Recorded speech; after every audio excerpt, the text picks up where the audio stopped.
Welcome in, my fellow hero landers. We have the 3 new bosses over on Bravetown to go through for you. We have Artemis the Firmament Hunter is the first we're gonna go after. This is he's weak to well, let's just go back. He's weak to ice and poison. So a couple options there. Then we have Carolyn, the Antinomy Master. This is a fire and lightning, and has some pretty good options. The Creator's Grace is a really cool spawn weapon where you can spawn these little guys. And then we've got Grum, the Earth Shatterer. Is that what it is? The Earthshaker. Now, it's important to note that the weapons that you get from Artemis are good against Carolyn. The weapons that you get from Carolyn are really good against Grum, and the weapons that you get against Grum are good against Artemis. So it's a little bit of a push and pull there. I would say, honestly, probably Carolyn is probably the easiest one to do first. I'm not 1000% sure on that. But this is Artemis the Firmament Hunter. We'll go through how the fight works a little bit. The main thing is you can see there that he does add a debuff to lower your lifesteal and your health regen. So that can be trouble. And then as you can see here, this circle, when you're not in that circle, you're going to be doing 0 damage to him. So you have to stay in that circle. And then those little things are little traps. And now this is something about this fight. If you have 2 people fighting him, you can die, and it's Bravetown, so nothing really happens when you die in Bravetown. And then when you head back, he's going to keep the same HP. Now you notice he's still at 1 HP, and that's because there's still a spawn out there. You see I can't hurt him? That's another thing that'll chase you around in a circle. And then all of his missiles you can dodge, but as long as there's a spawn, he doesn't take damage. So you see that as long as there's a spawn, he won't take damage. But if you're far enough away from those bullets, and I will actually go back for a second here. If you're far enough away from those bullets, you can dodge them and you can get between them and not take any damage, but it can be pretty difficult to pay attention and get between them so that you don't get hit. There could be like a specific speed, like if you get a perfect speed and you'll get around it. But that is one thing. If you were alone and you were to die, they would instantly gain all of their health back. So it doesn't matter how quickly you get back there, they'll reset completely. So I would say for these guys, you want to always try to run with at least one other person.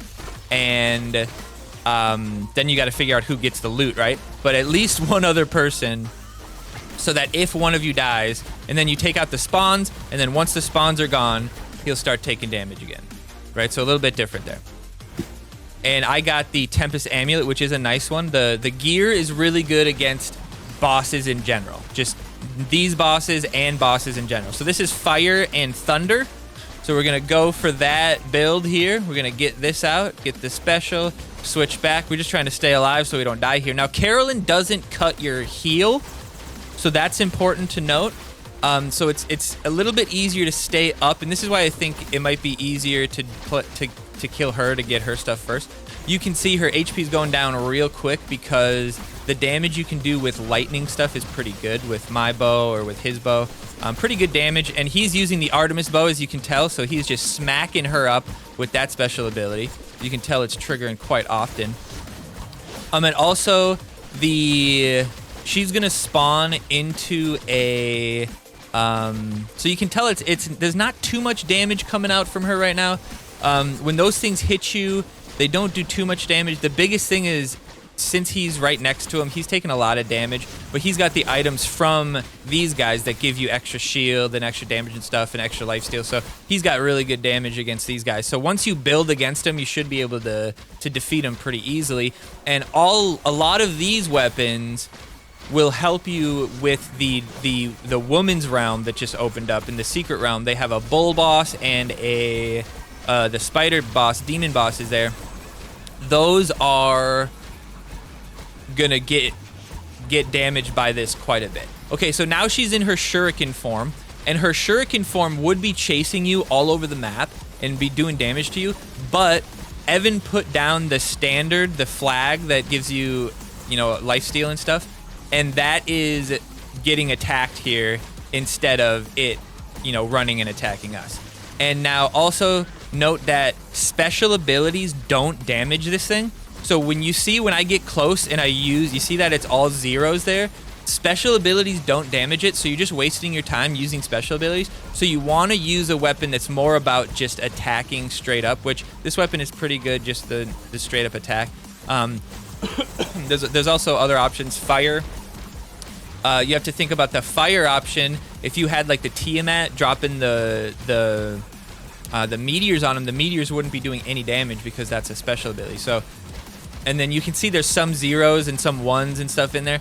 That's because there's some special ability going off or some attack going on. So yeah, definitely if you have some sort of summon stuff, that definitely helps here. The Witch's Cauldron probably would help if you want to do that, but I feel like the Vampire is important to hit, or to get that extra steal. The life steal and the heal, I think, is really important. So now we're just slowly taking him down. You can see that he never moved once because we were able to keep that spawn on him the whole time. So if you didn't have a spawn, just keep in mind this guy would be running all over the place, chasing you down and taking you out a little bit harder. And obviously the longer you go, the more of those things are going to spawn. So we're just showing more damage there.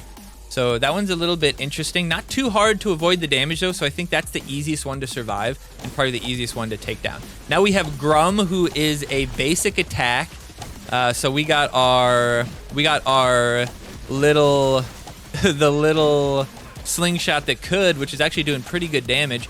I have a couple cuts in here because I was having some weird lag go on during the fights, so you'll see it a little bit later, but I cut out a couple of the lags just to keep it easy. But this guy, he's got a lot of health, but you can see that health goes down pretty damn fast, and especially with the Carolyn weapon. The Carolyn weapon is very, very good because it shoots out and shoots back. Otherwise, doing pretty good with the damage from the double shot mole rat slingshot and just the extra damage. You can see I'm getting my thing back pretty quickly, so I can use the ability pretty quick. We're getting our stuff back. Now obviously you want to stay out of the poison, and he does have a stun. When he does the circle AoE and jumps towards you, that's a stun when it hits. So if you have stuff that impacts CC and prevents it and stuff, that can help. See, he got stunned right there.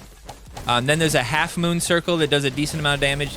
This stuff just drops the stuff, so stay away from it. And then he'll bring you in though, so that's something you got to be aware of. You're gonna want to be able to get out of there quickly at times because it could be trouble if you get too close to him and maybe he pulls you onto a poison thing, stuff like that. So you can tell though, not all that much damage coming out, and as long as Evan has that shield, he's doing a pretty good job.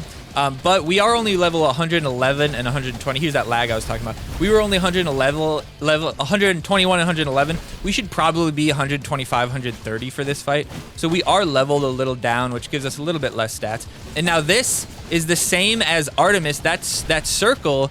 If you're not in that circle, you're not damaging them. And I don't think I realized that at first, because I thought at first that was damage. But no, you have to be in that circle to damage them, which is why when I step in, he just starts getting chunked a little bit because my hits aren't hitting him here, right? So now I step in and I go ba ba ba ba ba ba ba ba ba. So he pulled me in so that I actually did more damage. But there's something that's only at the end.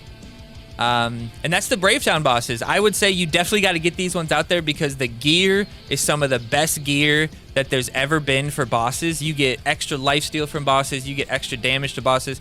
You can see you can pause it to check it out, but the stuff is really good. The damage available on some of the weapons can be really good. It's just a really, really good gear setup, and you want to try to get that. So I appreciate you guys stopping by. Make sure you like the video if this helped you out. Good luck out there in Bravetown. Make sure you get somebody to help you because it helps a lot to have somebody else there. And we will see you guys out there in Heroes Land. Thank you so much. Peace out. Peace out.